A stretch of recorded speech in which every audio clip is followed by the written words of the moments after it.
Whenever you're given a question on natural selection, there's sort of a memo answer that you just need to alter slightly to suit the question you're given. So let's have a look at this one from the NSC paper 2 of 2021. So you can look at this whole paper for some nice questions. Some farmers add low doses of antibiotics to the feed for cattle. The use of antibiotics in cattle feed could result in the evolution of antibiotic-resistant bacteria. The graph below shows the effect of different doses of antibiotics on the number of harmful bacteria in the cattle. So they increase in the antibiotic dose from 2 milligrams to 10, and the number of harmful bacteria decreases from 1,000 to down to about 200 as the dose increases. Now, the first question there you can read through yourself, but that's not related to natural selection. Use evidence from the graph to explain why higher doses of antibiotics will benefit the farmer economically.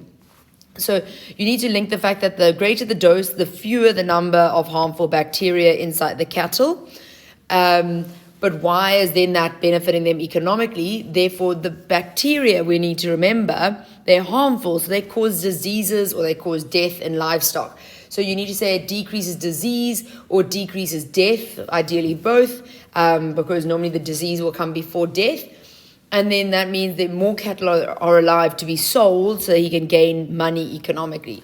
But this question here, explain how the use of antibiotics in animal feed may result in the evolution of antibiotic-resistant bacteria. So it's important with these questions that you always talk about the bacteria, the living organism bacteria being resistant to the antibiotics, not the antibiotics are resistant to bacteria. So it's always the bacteria have resistance. Now, resistance means that if there's an antibiotic added, they will not be killed, whereas some of them might be killed if they are not resistant to that antibiotic.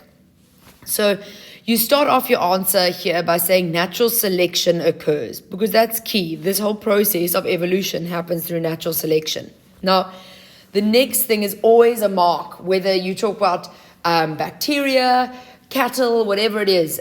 You need to say that there is variation in the population of whatever you're dealing with. So there is variation in the population of bacteria in this case. Now you need to tell me what that variation is. If we're dealing with antibiotic resistance here, some of the bacteria are going to be resistant and some are going to be non-resistant, or some are not going to be resistant to those antibiotics. So you've got to introduce the variation. Now, there's always a selective pressure, okay? Meaning what is causing some individuals to live and what is causing some individuals to die. So examples of selective pressures include, it could be anything related to predation. Are they able to camouflage well and therefore escape predators or hide from predators? Or are they not camouflage well so they are killed? Are they toxic to the predators, so therefore predators avoid them, or are they not toxic, so predators eat them?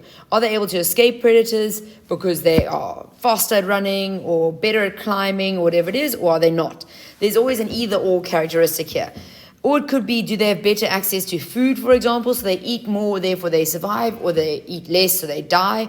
Or are they able to find better access to mates? There was a question on widow birds and cutting off the tails of widow birds, and those tails are used to attract a mate. So if someone do not have tails, they won't attract mates, they won't be as successful. Or do they have resistance to diseases or pests, etc.? So there's so many examples of selective pressures, but you need to identify what is causing some individuals to live and what is causing some individuals to die.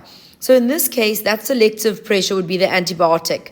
When the antibiotic is added, the non-resistant bacteria will be killed by that antibiotic, or they will die, but they will be killed by the antibiotic. Those that possess resistance will survive and reproduce. Now, important, you always say survive and reproduce. You don't just say survive, because surviving doesn't necessarily mean reproducing. Now, as a result of reproduction, that resistance in their genes will be passed on to the next generation. So you don't just say the characteristic for resistance or the trait for resistance. I know some memos will cover that, but other memos you'll see clearly want you to talk about the allele for antibiotic resistance or the gene for antibiotic resistance will be passed on to the next generation. Then you got to refer back to the question. Explain how the use of antibiotics in animal feed may result in the evolution of antibiotic-resistant bacteria. You've got to then say, and most natural selection questions end with this point, the next generation will have a higher proportion of antibiotic-resistant bacteria. So, most questions on natural selection will include a mark for saying there is variation in the population of whatever we're talking about. Then you've got to tell me what that variation is. Don't just say there's variation or there's a variety. Don't say variety. There is variation in a population. Tell me what that variation is. Some are black, some are brown. Some have long necks, some have short necks, whatever it is. Then you identify what is killed and what will survive and reproduce. And that's normally due to an important selective pressure. So you've got to identify these two things yourself. That's not like you can't use that in any answer. But identifying what is killed and what survives and reproduces is very important to say that. So these 2 points, you've got to do some thinking. Then this point as well, you always start passing on the allele for something to the next generation or to the offspring. And then talk about a higher proportion of that trait, of the beneficial trait. So we're going to talk about the favorable trait. But be careful where you see the words favorable and unfavorable. It's a bit vague to just say some bacteria have a favorable trait, some do not. What is favorable? The fact that they are resistant to antibiotics is a favorable trait. The fact that they are not resistant, meaning they'll be killed, is an unfavorable trait. So if you are going to use the words favorable, unfavorable, you have to identify in the beginning what is considered favorable and what is unfavorable.